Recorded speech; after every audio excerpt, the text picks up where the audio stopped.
Okay, hello aspirant. This video is about agriculture और एक second.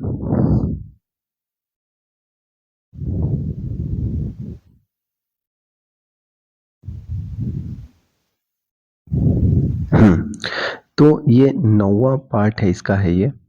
और बिहार स्पेशल का जिसमें हम लोग एग्रीकल्चर देख रहे हैं। इसके पहले हमने वाइल्ड लाइफ सेंचुरी और कुछ बर्ड सेंचुरी हमने देखा, नेशनल पार्क देखा। और इस वीडियो में देखने जा रहे हैं एग्रीकल्चर वाला पार्ट। ठीक है। तो अगर हम बात करें 67th वीपीएससी में क्वेश्चन आया था कि एग्रो क्लाइमेटिक जोन कितने हैं, मतलब कि किसमें ज़्यादा डिस्ट्रिक्ट आते हैं। तो आप देखिए, तीन बेसिकली बिहार में एग्रो क्लाइमेटिक जोन है। नॉर्थ वेस्ट, नॉर्थ ईस्ट और साउथ बिहार। ठीक है। साउथ बिहार का दो पार्टीशन है, साउथ ईस्ट और साउथ वेस्ट, लेकिन तीन ही है, तीन ही एग्रो क्लाइमेटिक जोन है। नॉर्थ वेस्ट में आते हैं टोटल 13 डिस्ट्रिक्ट, नॉर्थ ईस्ट में टोटल आता है 8 डिस्ट्रिक्ट और साउथ बिहार एलुवियल प्लेन में आता है टोटल 17 डिस्ट्रिक्ट। ठीक है। अगर स्पेसिफिकली दिया रहेगा साउथ ईस्ट और साउथ वेस्ट तो फिर अलग अलग हो सकता है, लेकिन तीन ही क्लाइमेटिक जोन है। तो साउथ बिहार वाला जो रीजन है उसमें सबसे ज्यादा आपको डिस्ट्रिक्ट देखने को मिलेगा 17। ठीक है। उसके बाद आता है नॉर्थ वेस्ट जिसमें कि 13 डिस्ट्रिक्ट और नॉर्थ ईस्ट में 8 डिस्ट्रिक्ट है। जो नॉर्थ वेस्ट वाला जो पार्ट है वो सबसे ज़्यादा फर्टाइल है। ठीक है, ये भी ध्यान रखना है। और यहाँ पे 42% ऑफ द लैंड जो है ना इरिगेशन के अंडर आता है। और जो नॉर्थ ईस्ट वाले जो डिस्ट्रिक्ट है यहाँ पे 44% of the land under the irrigation. South east वाला जो पार्ट है, जो साउथ बिहार का साउथ ईस्ट वाला, वो एलुवियल प्लेन है। और साउथ वेस्ट वाला वो भी एलुवियल प्लेन है और 75% जो इसका एरिया है वो इरिगेशन के अंदर अंतर्गत आता है। तो अगर ये भी पूछे कि बताए कि which of the following agriculture zone where irrigation land under the irrigation is maximum, that would be the south Bihar alluvial plain. ठीक है। तो ये जो तीसरा जो एग्रीकल्चरल जोन है बिहार का। अगर एग्रीकल्चर रीजन की बात करते हैं तो वन क्रॉप रीजन में देखने को मिलेगा मधुबनी, टू क्रॉप रीजन में देखने को मिलेगा पूर्णिया, यानी कि दो क्रॉप को उगाया जाता है। थ्री क्रॉप रीजन की में अगर बात करें, जैसे कि जूट उगा रहे हैं, खेसारी उगा रहे हैं, वीट उगा रहे हैं, तो तीन क्रॉप आप उगा रहे हैं। और जो फोर क्रॉप रीजन वाला जो एरिया है वो है भागलपुर का, जैसे कि एग्जाम्पल के तौर पे राइस, वीट, मेज और खेसारी, है ना। यानी कि एक एग्रीकल्चरल ईयर में आप कितने जो है क्रॉप उगा रहे हैं। तो बेसिकली हमें चार तरीके का एग्रीकल्चर रीजन देखने को मिलता है। One crop region, two crop region, three crop region और four crop region. One crop region में मधुबनी आता है, टू क्रॉप रीजन में पूर्णिया आता है, थ्री क्रॉप रीजन में आपको, अच्छा एग्जाम्पल तो इसका नहीं दिया है, फोर क्रॉप रीजन वाला में हमें याद रखना है भागलपुर, है ना। तो ये कुछ इंपॉर्टेंट फैक्ट्स हैं। अगर बात करें हम लोग क्रॉप सीजन की बिहार में, तो हमें तीन देखने को मिलता है। एक खरीफ है, राबी है और जायद है। खरीफ का भी दो डिस्ट्रीब्यूशन है, खरीफ का भी दो डिस्ट्रीब्यूशन, एक है भदही, भदाई और एक है अगहनी। ठीक है। अगहनी जो है वो डोमिनेटिंग है बिहार, है ना। तो ये चीज है।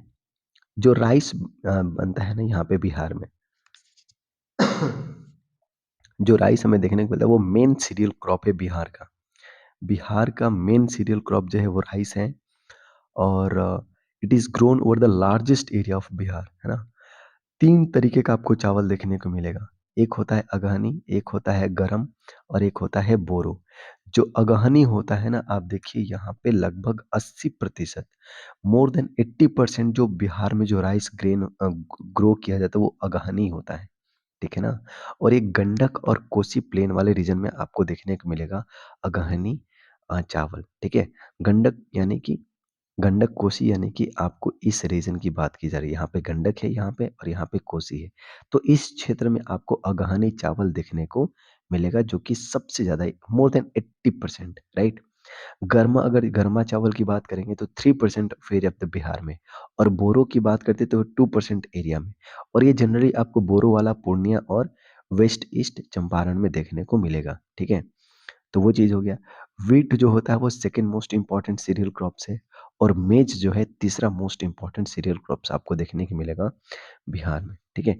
इरिगेशन की अगर हम बात करते हैं तो जो मेन सोर्स ऑफ इरिगेशन है बिहार में वो कौन कौन सा है। एक है कैनाल, दूसरा है ट्यूबवेल, तीसरा है पॉन्ड और चौथा है वेल। अगर कैनाल की बात करते हैं तो और हाँ, एक और चीज़ है आहार और पानी, ठीक है?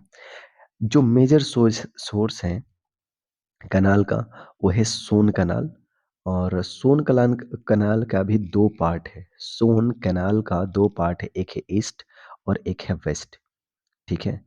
तो एक चीज़ आपको याद रखना और सबसे जो पुराना पहला जो इरिगेशन प्रोजेक्ट है, वो सोन प्रोजेक्ट ही है।